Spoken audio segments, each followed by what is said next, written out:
All right, good evening, everybody. At 5 o'clock, so I'd like to call the meeting to order, please. Sean Callan. Here. Julie Chetney. Here. Tom Chiappa. Here. David Christofoli. Here. Jim McKenzie's here. Kristen Norfleet. Here. And Sean Anma. Here. All right, our student representative's not here. If we can stand for the Pledge of Allegiance, please. I pledge allegiance to the flag of the United States of America and to the republic for which it stands, one nation, under God, indivisible, liberty and justice for all. So if we can please remain standing for a moment of silence for a student, Grace Hinderleiter, who passed away recently.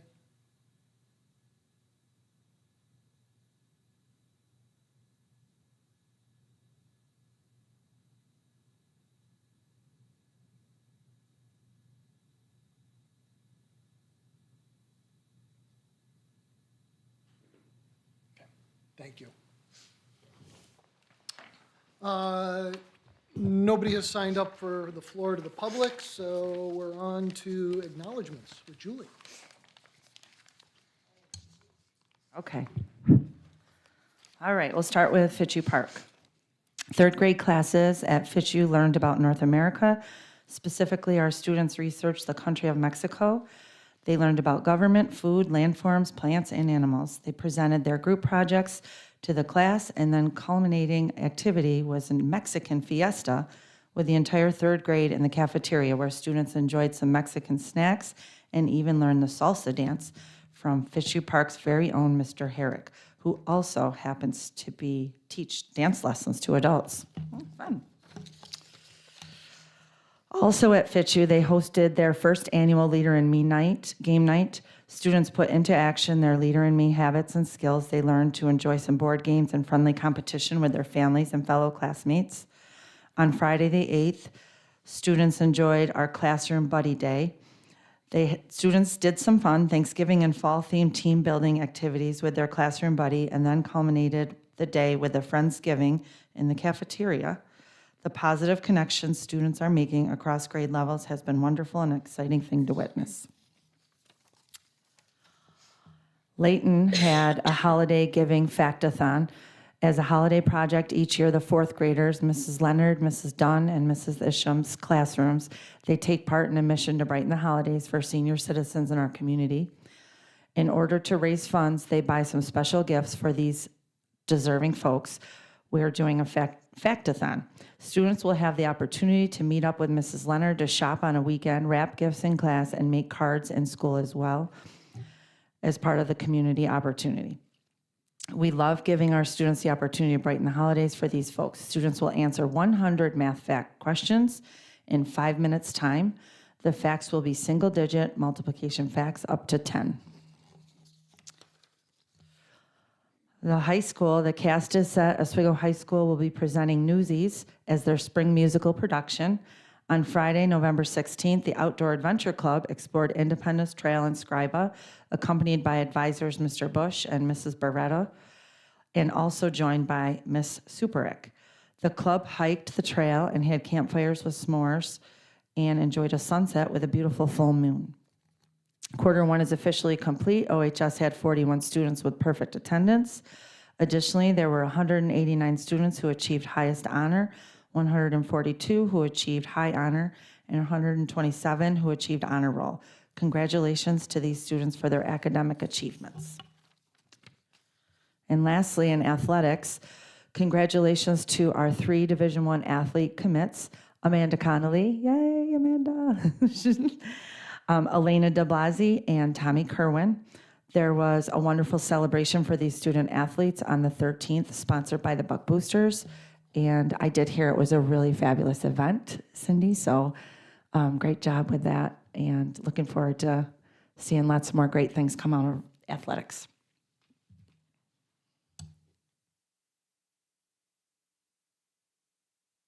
Okay, thank you, Julie.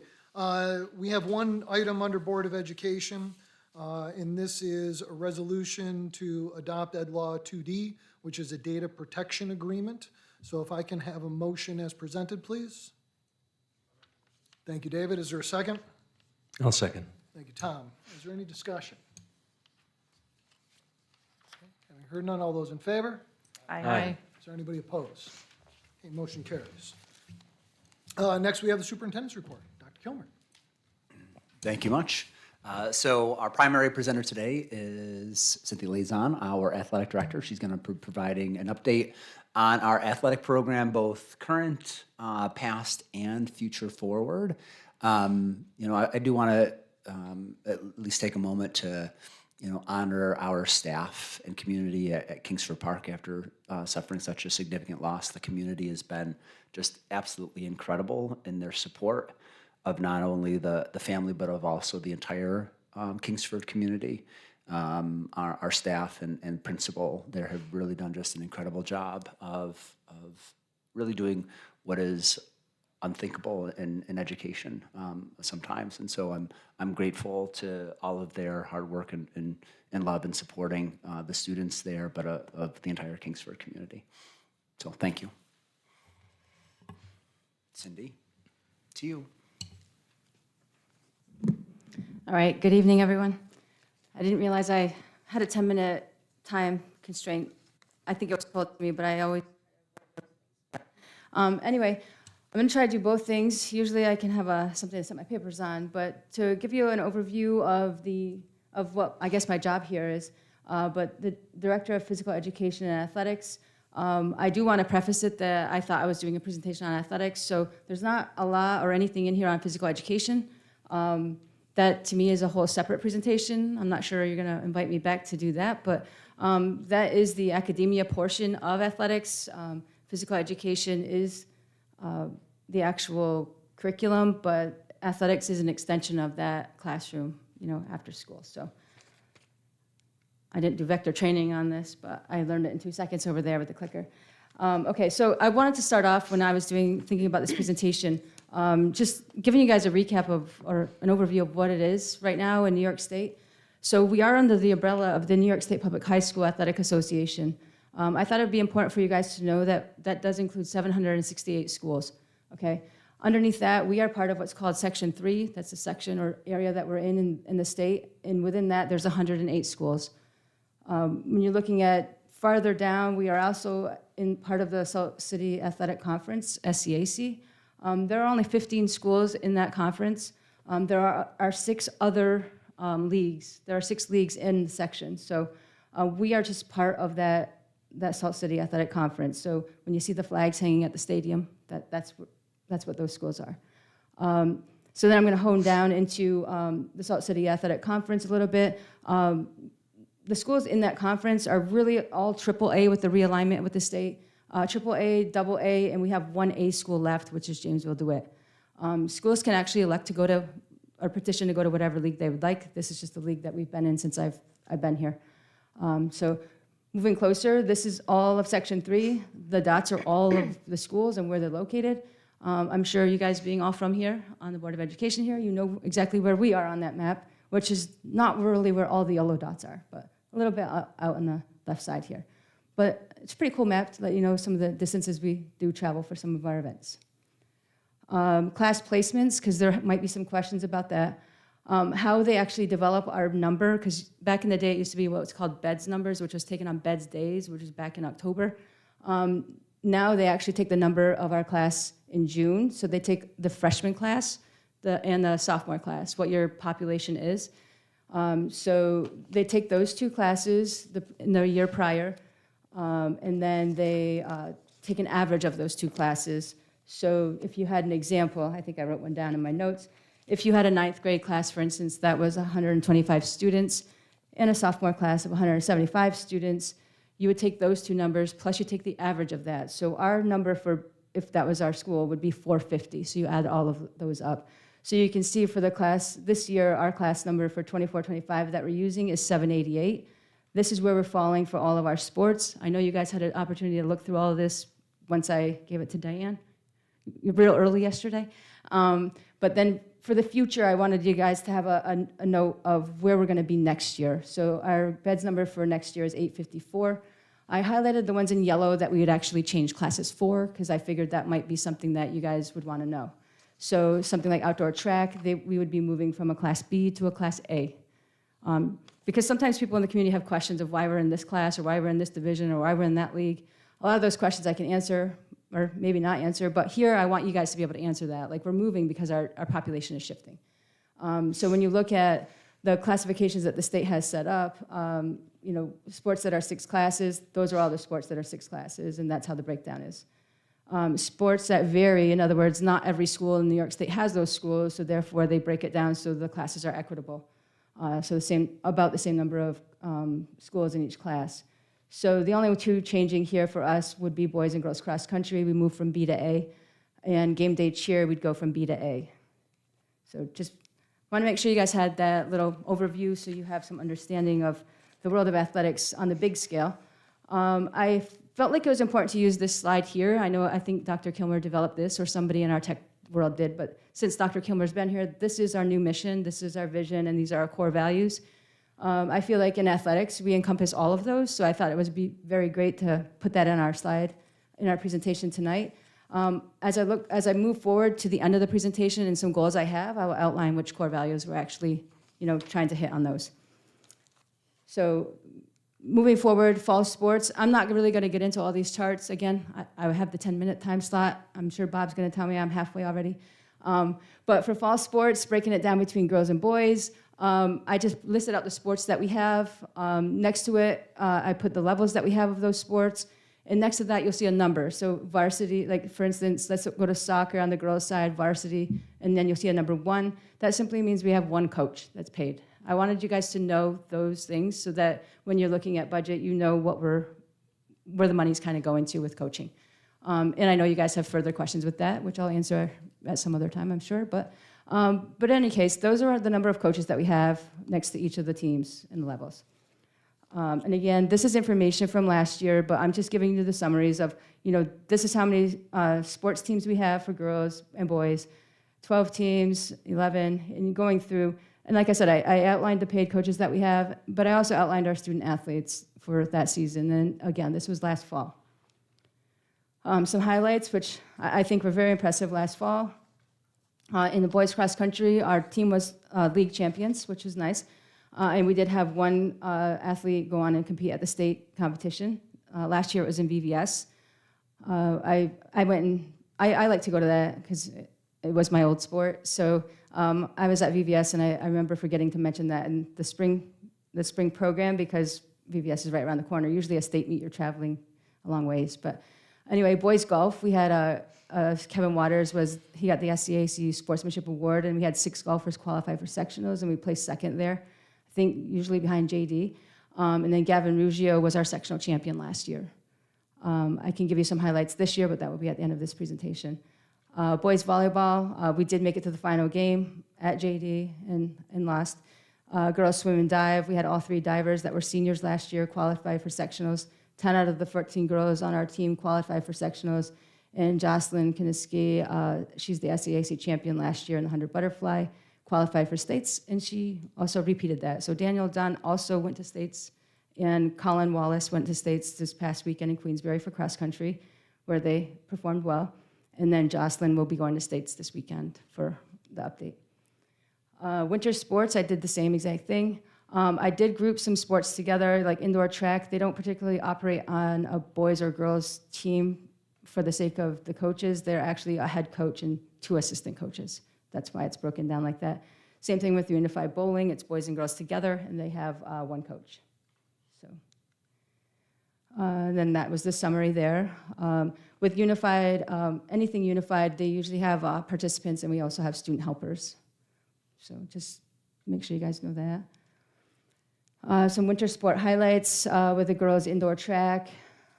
I would say we probably had 50 participants, but 15 girls qualified for sectionals, which is nice.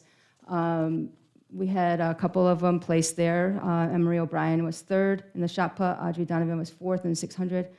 Girls ice hockey, that was a great game. They made it to the final game, I believe. Dr. Kilmer was there as well.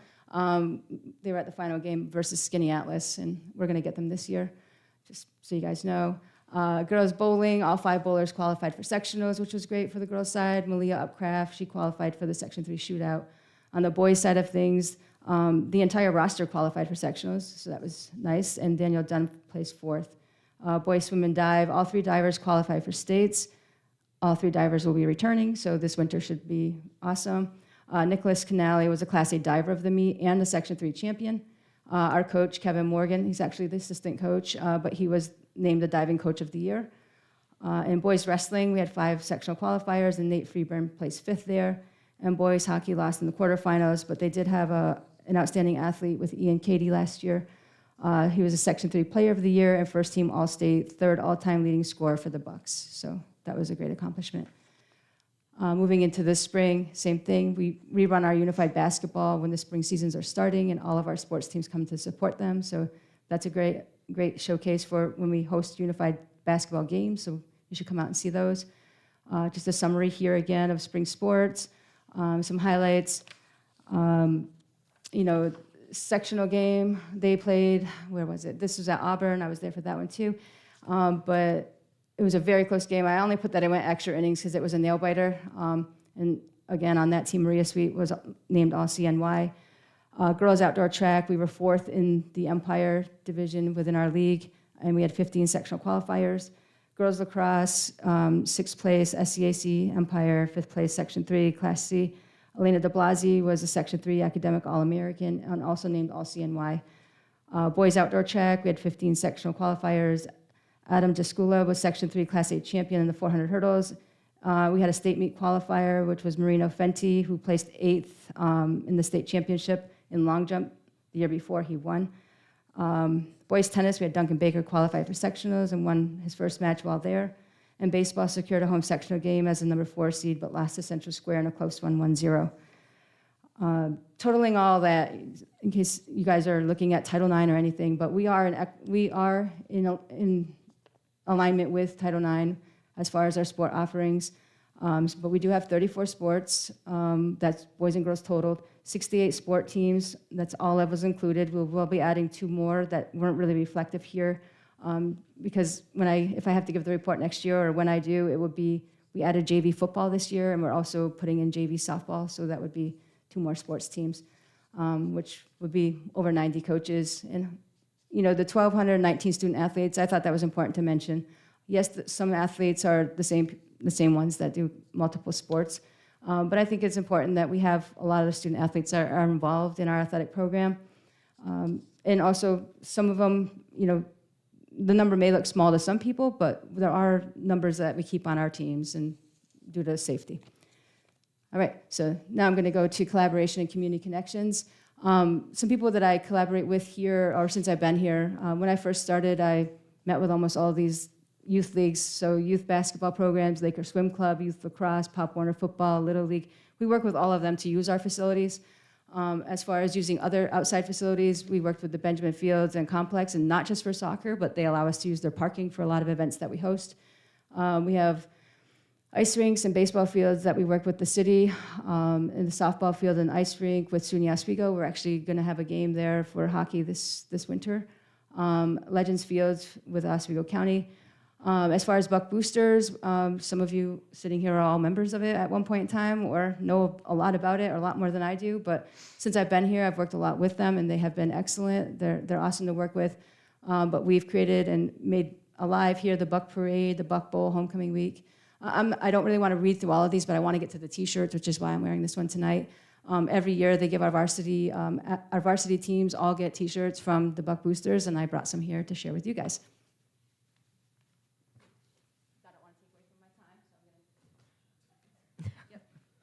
Take one down, pass it around, whatever the song goes, But so I want to thank you, give a thank you to the Buck Boosters, because they have been supportive, and I think even my little table over there, they were wondering, like, Cindy, where's my blue? So you'll get one, okay?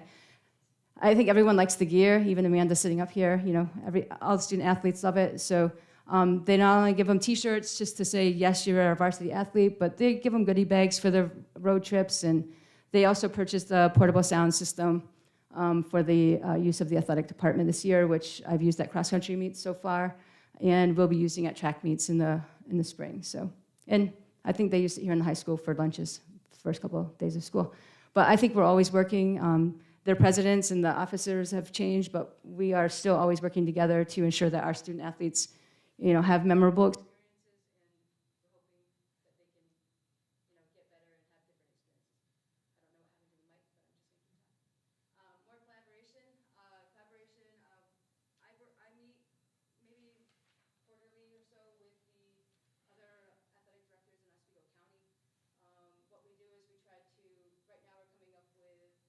showcases for all of our sports teams, and each one of us is going to try to host when we can. This year, I've elected to host girls basketball on December 7th. Our boys will go to Pulaski. All of the varsity, all the varsity teams will do that. We're hoping to move it someday to a stage of like SUNY Oswego, so that our kids have an opportunity to see that. But we're finding that Oswego County, we like to keep us competing and participating against each other, because those are some big rivalries, and those, I think some of you can attest, are probably our stronger matchups. You know, we have good contests when we play, so that's what we'll see on December 7th. I also was slated to host softball, so we're going to make use of using Legends Fields for that. Thanks, Matt. I've also volunteered us to host SCAC League events. This past fall, we hosted the Modified Cross Country League meet and cheer competitions. We've done the last 2 seasons. I did last winter and this past fall. Last year, they were looking for sites for people to host girls' basketball games in our section, so I volunteered, not knowing how much work I was going to take on. You know, I'd like to make sure that people see where we are and that we're noticed in the section for good things. So. Some updates that I've worked on since I've been here, and notice none of them are really written in the past tense because I feel like they're always working documents. So I've created an athletic handbook. I'm revising coach performance evaluation tools, revising the athletic code of conduct. We've already had 2 or 3 meetings right now, and we're hoping to have that ready for next year. Accurate inventory is always something I'm working on within all of our sports programs, but create end-of-season reports, which I have shared with the board, and hopefully you guys get those. A common platform for communication that we've established that with Parent Square, and making sure all my non-teacher coaches have emails for the school. Conduct preseason meetings for parents, students, and coaches, which I'm hoping to change up for the JV and varsity levels next year, because I feel like everyone now that is hitting high school has already heard me.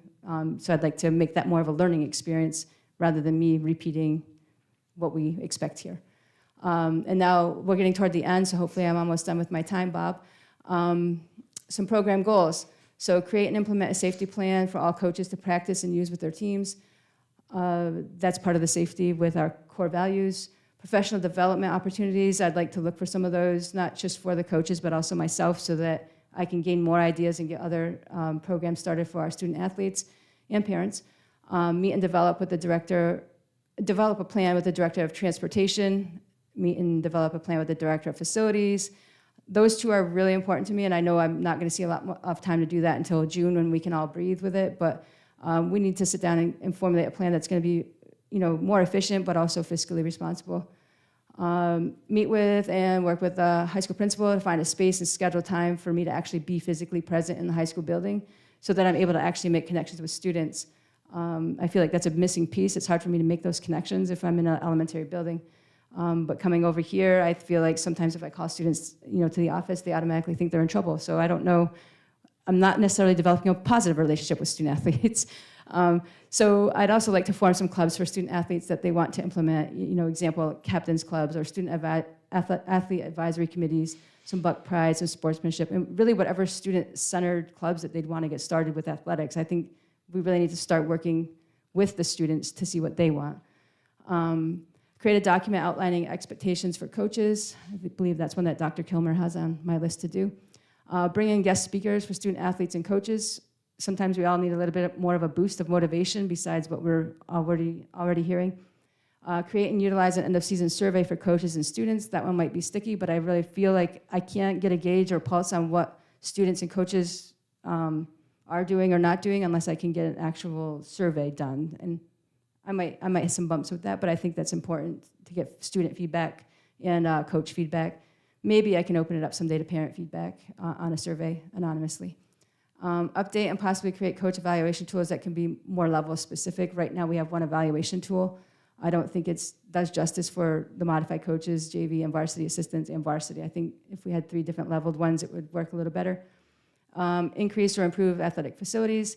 Continue to collaborate with everyone already mentioned in this presentation and look for ways to make student athlete experiences even better. And one of my big goals here is to continue to put Oswego City School District on the map positively with athletics, and that also means teams, facilities, and achievements. And then I ended here because these are 4 athletes that have gone on to state competition this fall. And I know Gavin will be competing in the spring, but he did qualify for states. So again, I tried to go fast. I know you lost me for a minute, but you didn't really lose me. But yeah, if that's it in a nutshell. I know we're just touching the surface here, and I hope that you guys have a better understanding of what's going on here in athletics, at least on the surface. If you want to dig deeper someday, we can do that and get really, because I can't do all these goals and everything, but I can't do those alone. I need student input, I need parent input, I need community input, I need the board's input, superintendent, whatnot. So I don't know. Do you guys have any questions? I think we have all sizes for t-shirts, so make sure everyone has some Buck Blue. We're hoping you wear that at the parade. I have a comment. Okay. I shared it with Ray. I think we were in a facilities meeting, but I just wanted to say thank you because in the winter meeting, and maybe this happened in the fall, but during that meeting, you certainly set a tone about expectations, not on the field, rank, court, et cetera, but in the classroom, and what the expectations and what the student athletes were going to be held to from an accountability standpoint and grades, and that there was going to be a line in the sand on that. So I think you mentioned it several times, and hopefully that was heard by the student athletes and the parents who were there. I think that's our start point for education, but you definitely emphasized that and made it very clear, so I appreciate that. If I could, there we go. When I was reading through your presentation before I came here today, what I really liked was the getting yourself in the high school and trying to leave Layton and walk around the hall in the high school. I thought that was a really good idea. And I also like the idea of trying to create some clubs for student athletes to extend their athletic involvement. I mean, some of the kids are in 3 seasons and some of them aren't. Some of them are in 1 season, and I think that they would love to still have sort of a foot in the door with the athletic program for Oswego all year round, even if they're only a 1-season sport. So I really, really like that. So I was excited to read those things. And I also, I'm blanking what I was going to say now. I appreciate your ongoing efforts to try to improve the coach evaluation tool. And I appreciate it's a working document. And every year, I'm sure you learn a little bit more on how to tweak it a little bit more. And hopefully we get to a point when it's a really useful document.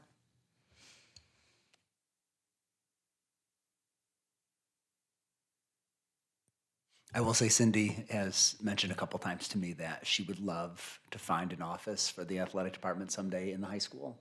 And so I think that really should be a goal of ours if we can make it happen as we start looking at our projects, looking for opportunities. But the connections the athletic director can make with students really is impeded when they're not in the building. There's lots of times where a student might need to swing into the athletic director's office, whether they're talking about NCAA, like there's lots of pieces there. And so there is a roadblock there with her being across the street at Layton. And it made logical sense when they redid the Layton gym to update that office, and it's a nice space, but really if the position's about being focused on kids, she needs to be where she's serving the most students, and it's here in the high school. And so that really should be a goal of ours, hopefully at some point in the future. Jim, I got one more. Also, in your presentation, something that stood out was you're asking for feedback from what I would call in my business your customers, which are student athletes. And I think that we should extend that opportunity more often, and I think asking parents might get a little bit crazy, but definitely with the student athletes and asking them about their experience and getting feedback from them, that's who you're trying to serve. And so I think that's how it works, and I think that we should be asking that more often. So I appreciate that that's in your plan. I remember what I was going to say. Volunteering us to host things. I thought that was really great because it's important that the students know they should be proud of what we have to offer here. And I think there was a time when we weren't necessarily volunteering to be hosts. And so I think that all the student athletes, knowing they can bring the section here for a competition, it can enhance their pride in the school, which is one of the things that a lot of us here have been trying to improve as far as the district is concerned. So I appreciate the fact that you're out there all the time saying, we'll do it, we'll do it, we'll do it, because that's the message we've been trying to build across the community as part of the changes we're trying to make in the district. And it takes people saying, we'll do it to do that.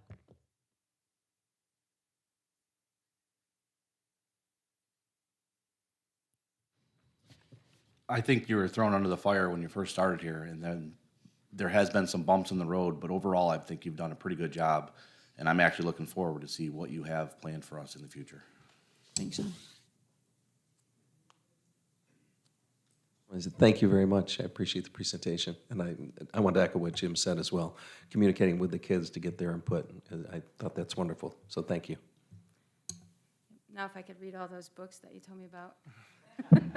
I just had something really quick. One of my measures of success is the number of students who want to participate.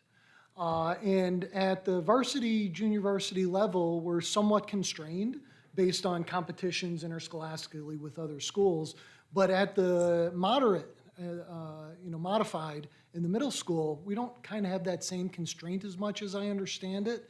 How do you feel we're serving our middle school students in respect of our, 100% is never going to happen, but are most all of the students who want to participate in things afforded opportunities, or are some of the resources limited in a way that students would, but I'm sorry, we just don't have that capacity?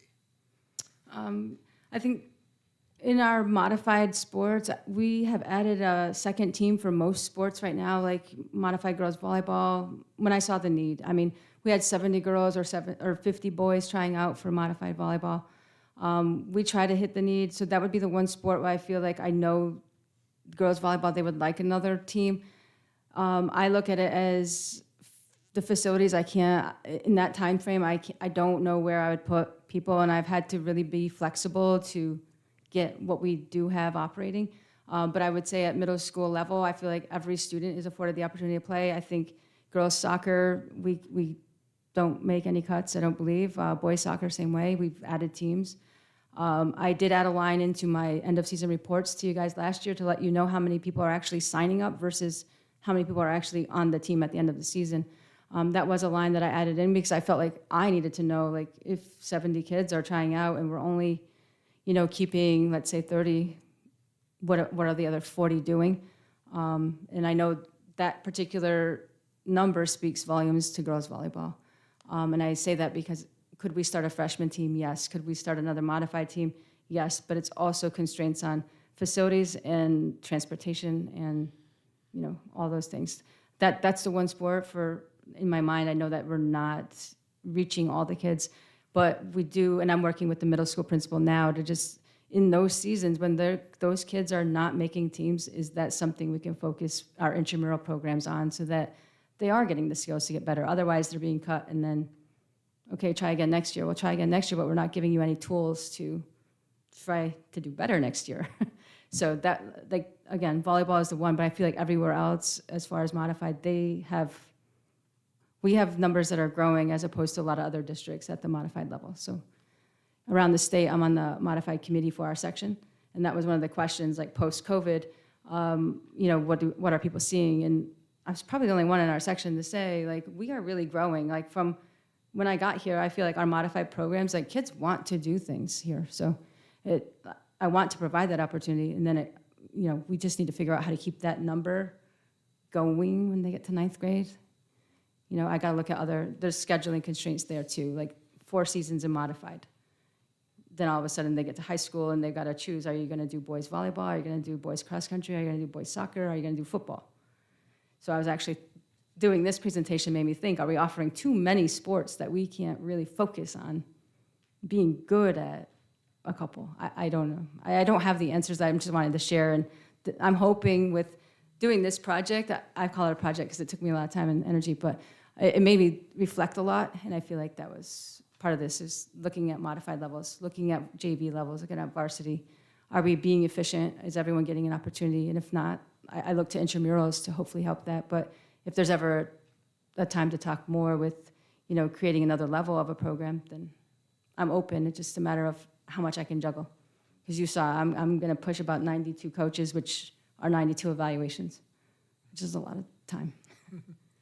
And Cindy and I actually talked about that just a couple of weeks ago about, do we need to add another volleyball team? What does that look like? Can we even do it? And we, like every district, winter sports is where the facility is the restriction. You don't have enough gym space. You've got every level of basketball, every level of volleyball, wrestling, that we have so many restrictions of physical space that we might have the desire, but we don't have a physical space to make it happen. Because it's not just about finding a time for practices, but it's also about finding times for actual competition.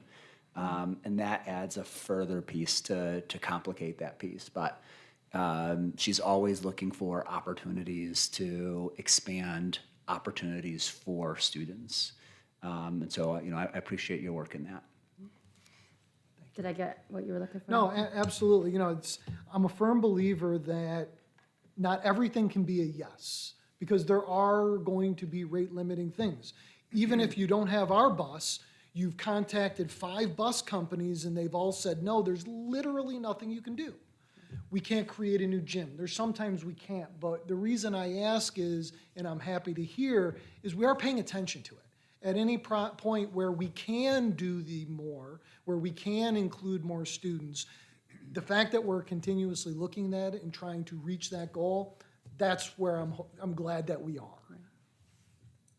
And I'll say this, just as a dad in athletics, I go to a lot of places and people know who I am and know what I do. And the joke is always, Ray, why are you spending so much money on getting your kids coach buses to travel to Onondaga County? So the joke around is we have Hal always transporting our kids. It's because, like every district, we're struggling with finding enough drivers. It's actually a longer drive a lot of times for us to get to some of our competitions, and so time doesn't work. But the district has and will continue to prioritize making sure we do everything we can to get our kids to competitions. And so people notice those things. And so I take that as an opportunity to say, look, we're faced with lots of the same issues that you're faced with, but we're going to do everything we can to make sure our kids get there, even if it costs us a little bit more, because the ability to participate in athletics and in these competitions is important for their overall success in life, not just in athletics. So, but people like to make fun of me often about that. Well, to me, it's also an important cultural change from somebody who's not heavily involved in athletics, but hearing a lot, hearing people say we're a culture of, no, you can't do this, just from the start. Somebody asked something and it was no. And that's gone away. And I think that's been a real important cultural change around the district too. We are going to try. We're going to do everything and we're going to work hard at it. That's why I'm very happy to see how you're leading our athletics. Thank you. The no super is gone. We have a yes super now.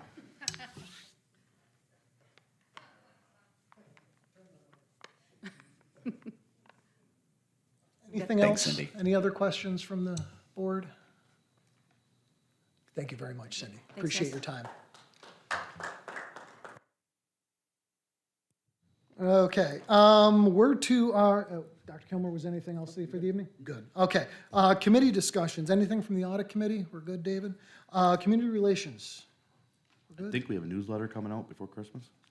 Hopefully, we're working on it. Hopefully, we have a newsletter coming out before Christmas. Okay, pay attention to the mail, newsletter. Facilities? We're good. We're good, thank you. Policy? Policy had a little snafu where Ray and I had a private meeting, but that's okay. We solved all the problems of the district. And Kristen backs the bus up. We need to reschedule, and we're working on getting a new date, which will cover November and December. And we changed I think at the beginning of the school year, I talked about how Ray had put together this plan for how we were going to go through and revamp all of our policies. And then we completely regrouped, turned it on its head, and came up with a whole different idea, which is working in conjunction with our attorneys to actually strategically attack the stuff that we should be fixing instead of getting bogged down in stuff we don't need to worry about. So that's what we're doing instead. And so we're getting packets from our attorneys of what they think needs to be changed with how they propose we change it. And we're going through that packet by packet. And as we review it and sign off on it, then we'll present it to the board. We're starting with those policies. Many districts have policies in addition to what is required under law. And so we're starting with all of the required policies, the attorney is reviewing all of those to ensure they're meeting current language, making some additional recommendations as well. Sometimes policy writers include actual language from the law versus actually just referring back to a law. So if a law changes, suddenly then you have to have a policy committee and then have board review, which doesn't necessarily always make sense. So we're just trying to make sure that, one, that we've met the requirements under New York State law to ensure that all of our policies are up to date, and then going back and reviewing also for best practice to make sure we're including what we need to, but removing language that we don't. But that will be coming to the full board as we go through each of those policies, because the board does need to review and adopt any of those. Whether they're revisions or not, we should be taking action on them and stating there is no change if there is no change, so that it shows that ultimately within board docs, so we see that on a more regular basis. Visitation. Julie? Yes. We went to Layton School this past, 2 weeks ago, and it was a really nice visit. Stephanie Griffin, the principal there, greeted us, and I had never spent a lot of time in Layton, but I had taken 10 steps to get in the gym occasionally. To me, it seemed small. I know that their enrollment is generally a little bit lower than the other schools, but it sounds like, just in my conversations with Stephanie as we walked around, with the changes in having all of our students be present in attending their home schools, that population at Layton has been creeping up, and the expectation is that it probably will go up a little bit more, and they're creating additional sections as needed as their population changes. The lobby's beautiful. I don't think I really ever noticed it because I just really take a hot left and go into the gym. But the lobby was beautiful and bright and very welcoming. And it's definitely obvious, and I think, Ray, you said it, and I think Stephanie said it, that, Layton kind of, with a lot of conversations over the years about a closure of a school, that Layton and the improvements that need to happen at Layton were kind of put on the burner. Is that safe to say, Ray? But that said, they are doing, from a cosmetic standpoint, just walking through, it's a very welcoming school, very bright, very friendly. And I did want to comment about, I'd never seen a boiler room. Let's talk about that. Are all boiler rooms that terrifying? Okay, good. Phew. All right, that's good. We did talk about the boiler room and the updates that'll come to that, but that was an interesting stop. Okay, so that might be one of the scarier ones? See? It was terrifying. It was a little bit, Ray couldn't find the light. I hope there's a light in there, because maybe that's why. It was really terrifying. At any rate, it was very nice. And the classrooms were, I thought, pretty decent size for the enrollment and the students they had in there. And I think that it's a great school. It's a cute, I don't want to sound this way, but it's just a super cute school. And Stephanie was really passionate about the work that they do at Layton, and really impressed me with some of the things that she has done since she has been there. And I think, 7 years, 6 years, 4 years? Okay, so yeah. So, she talked a lot about the things that she had done since being there. And she takes a lot of pride in the school. It was very obvious, and has some great big plans, especially with the exciting things happening in the next project with the park. And the center, in the health center, sorry, I forgot about that. We did see the new health center, which was actually beautiful. Like Ray commented, we did a really good job with this space. They did a fabulous job with that space. So I'm really excited about that opening for our students. It's going to be really a great asset to our district. So it was a great visit. And just to follow up, I was with Julie at the meeting in the boiler room. I agree. It's like Marin Elm Street, you're wondering where Freddy Krueger is. It was terrifying. Well, I didn't actually go that far in. One of the things that I learned, and this is something I'd like to commend Dr. Kilmer and Mr. Colucci and the Facilities Committee on working together. There are some things now that we've had public support for our 2024 project, whereas a lot of things that we see need to go out to state and need to go to design, and there's all the architects getting together. There are some simpler things that don't have to be redesigned. A boiler for a certain size building can be replaced without elaborate architectural work. And so where we can do things like boilers or elevators, we're hoping to look to do things as early as this summer, even with the 2024 project, so that we're making sure that we're optimizing the time and the money that we have to better serve all of our students and teachers and staff. So I just wanted to give a shout out to everybody involved in facilities. Just because we're working on phase 4 of the 2018 project, and we think sometimes, well, 2024 project, we're not going to see any real work for a year and a half because of design. But there are things that we can do, and the thoughtfulness to target those things and get them done now in due time, I very much appreciate. So I wanted to make note of that too. Thank you. I just want to preface, you're putting out promises that I may or may not be able to keep. It's a try. We are. We're right? trying. I think These are that's, things we're trying to work out. yeah, the key for us is we're looking for every opportunity to get work done as early as we possibly can. And so anytime we put out a project, sometimes you think about the project as a whole, where our design team came to us and said, why don't we submit some of these very important items that are a little bit easier in design work early on to see if we can get that work done ahead of time. Because things like boilers, elevators, lead time from when you order to when you get them can be months, if not up to a year in some cases. And so we're just trying to escalate things as quickly as we possibly can so that our staff and students get the benefit of these projects as early as possible. And so I'm hoping that we'll be able to come to you in the next couple of months and say, hey, we're going to be able to get some of this work done earlier than we anticipated, but fingers crossed on that. Yes, hopefully I didn't misspeak there. My thanking thoughtfulness was not a promise of what's to be done immediately. Thank you for the clarification. All right, so moving on from committee discussions, we have our consent agenda. So we have multiple items A through G. So if I can have a motion for items A through G, please. I'll make the motion. Thank you, Tom. Is there a second? Second. Thank you, Sean. Any discussion on consent items A through G? Okay, having heard none, all those in favor? Aye. Is there anybody opposed? Okay, motion carries. Personnel. The first set of personnel items are support staff recommendations. So that's item A through E. So if I can have a motion for personnel items A through E, please. I'll move. Thank you, Kristen. Is there a second? I'll second. Thank you, Sean. Any discussion on our support staff recommendations? Okay, all those in favor? Aye. Is anybody opposed?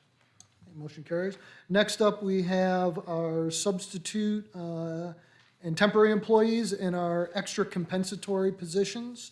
So if I can have a motion for recommendation items F through K, please. I'll make the motion. Thank you, Tom. Is there a second?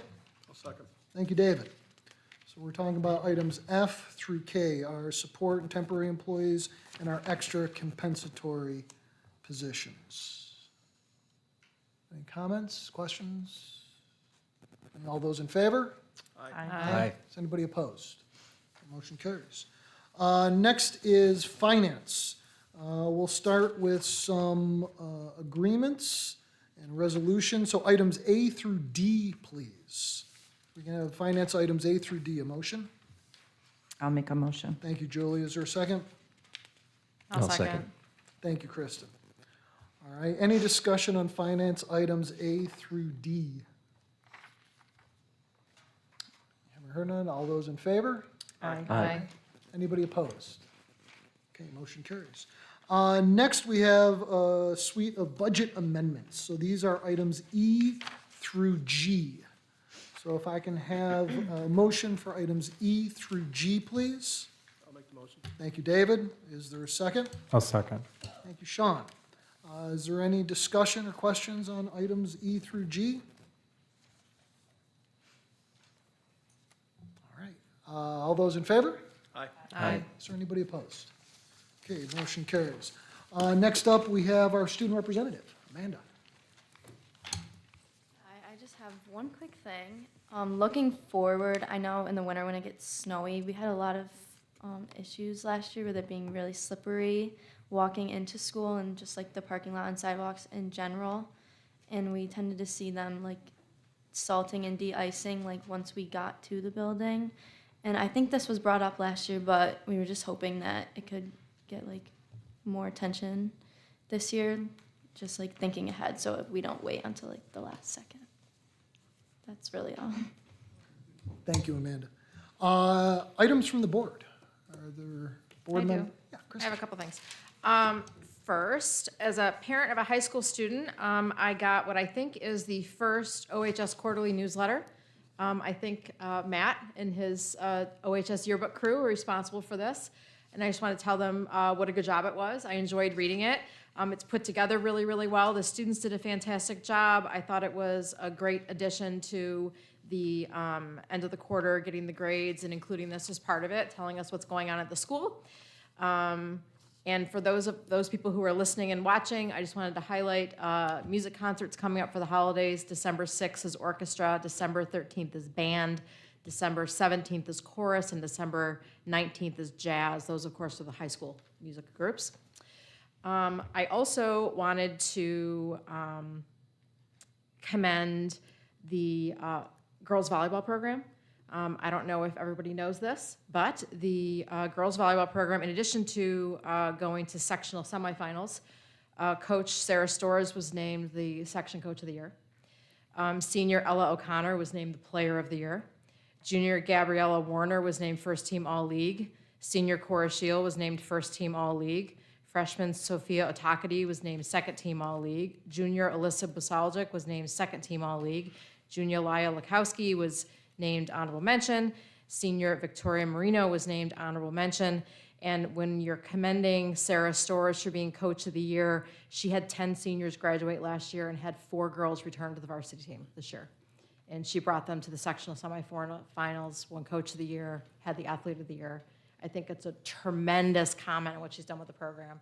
And I think she's doing a fantastic job. So kudos to her, kudos to her boss, Cindy, for the support that she gives her. I think we should be really proud of our girls volleyball program.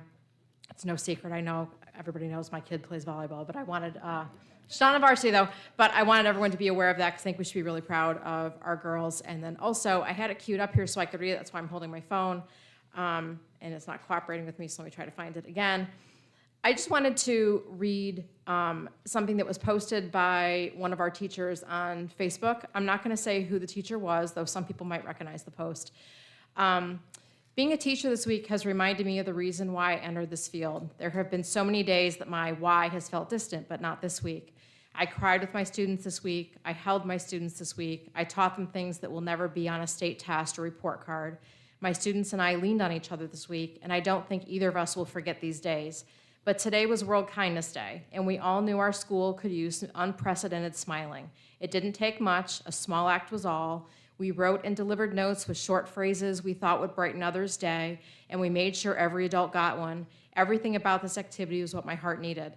Not only did my students participate in the activity, my students were eager, excited, wanting to make others smile. They saw others' faces light up with such a small act, and they begged to do more during recess.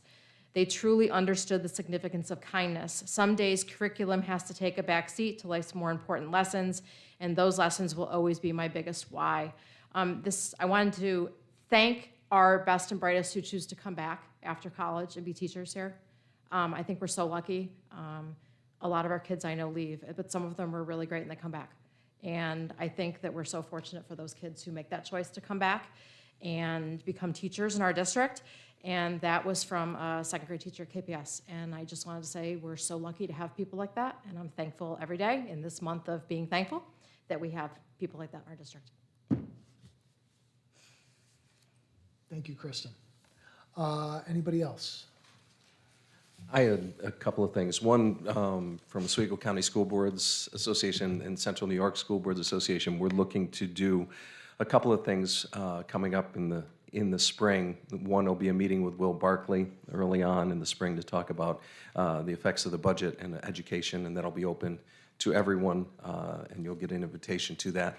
And then the other one is on AI that we're looking to do in March. We're trying to get Bill Daggett to come to speak to that.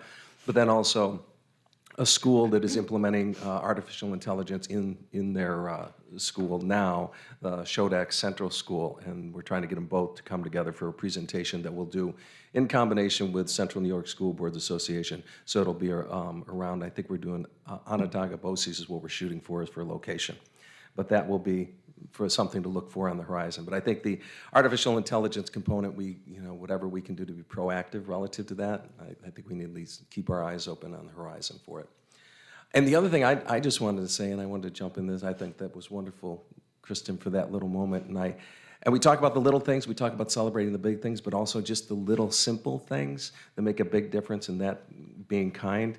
And I'm going to throw Pete under the bus here, but it's a good bus, and I'm going to toss him underneath it because I've seen Pete a couple of times walk around. And it's just little things that make a big difference. And he'll see some litter, he'll see some down, he'll pick it up, and he'll throw it away. And I've seen him do it, and he'll walk and we'll do it. But then I've seen him when he doesn't see me looking at him, and he's not with us, and he's just off doing it. And it's those little actions that make a big difference in culture. And when other people see you do it, it's the broken windows theory in reverse. It's everybody lifting up a little bit. So, Pete, I'm throwing you under the good bus, and thank you very much for that little act. Any other board members this evening? Okay.